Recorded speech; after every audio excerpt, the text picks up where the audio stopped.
कभी कभी हमारी जिंदगी की सबसे बड़ी समस्या आलस नहीं होती, बल्कि कल होती है। कल से मेहनत करेंगे, कल से बदलेंगे, कल से पढ़ेंगे, और यही कल हमारी आज की सफलता चुपचाप चुरा लेता है। ये कहानी हमें यही सिखाती है कि जो काम आज किया जा सकता है, उसे टालना खुद से धोखा करना है। ये कहानी है बिंदुपुर गांव के एक लड़के आर्यन की। आर्यन पढ़ने में तेज था, समझ भी जल्दी लेता था, लेकिन उसकी एक बहुत बुरी आदत थी, हर जरूरी काम को कल पर टाल देना। खासकर पढ़ाई के मामले में उसका एक ही जवाब होता, अभी बहुत समय है, कल से जरूर पढ़ूंगा। सालाना परीक्षा में 1 महीना बाकी था। उसकी माँ रोज प्यार से समझाती, बेटा थोड़ा थोड़ा पढ़ लिया कर, आखिरी समय में परेशानी होगी।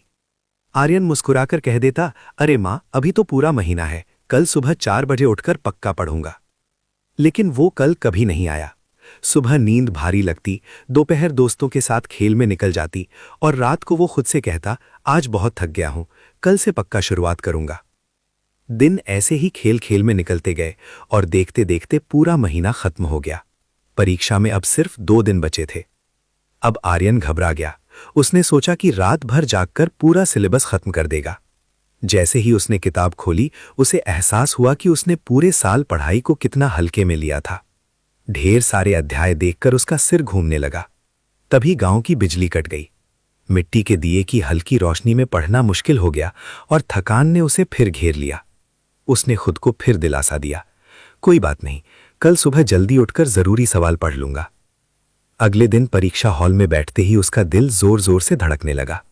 प्रश्न पत्र देखकर उसे सब कुछ जाना पहचाना तो लग रहा था, लेकिन किसी भी सवाल का पूरा जवाब उसे याद नहीं आ रहा था। वो पन्ने पलटता रहा और दूसरों को लिखते हुए देखता रहा। परिणाम आया तो आर्यन फेल हो गया। उसके दोस्त अगली कक्षा में चले गए, लेकिन वो वहीं रुक गया।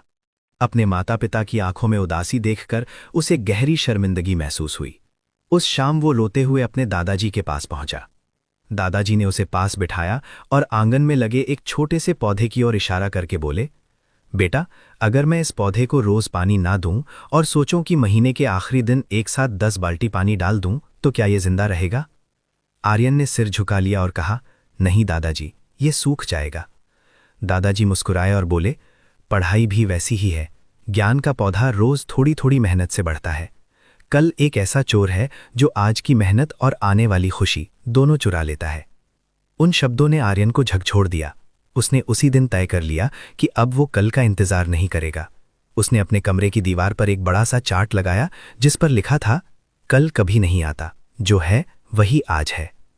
अगले साल आर्यन बदला हुआ था। जो भी स्कूल में पढ़ाया जाता वो उसी दिन घर आकर दोहराता। धीरे धीरे पढ़ाई उसका बोझ नहीं रही, बल्कि आदत बन गई। साल के अंत में वही आर्यन जो कभी फेल हो गया था, पूरे जिले में टॉप करने लगा। कहानी हमें याद दिलाती है कि सफलता किसी एक दिन की मेहनत से नहीं, बल्कि रोज की छोटी छोटी कोशिशों से बनती है। अगर आप आज ईमानदारी से मेहनत कर रहे हैं, तो कल अपने आप बेहतर बन जाएगा। याद रखिए, सपने कल से नहीं, आज से पूरे होते हैं।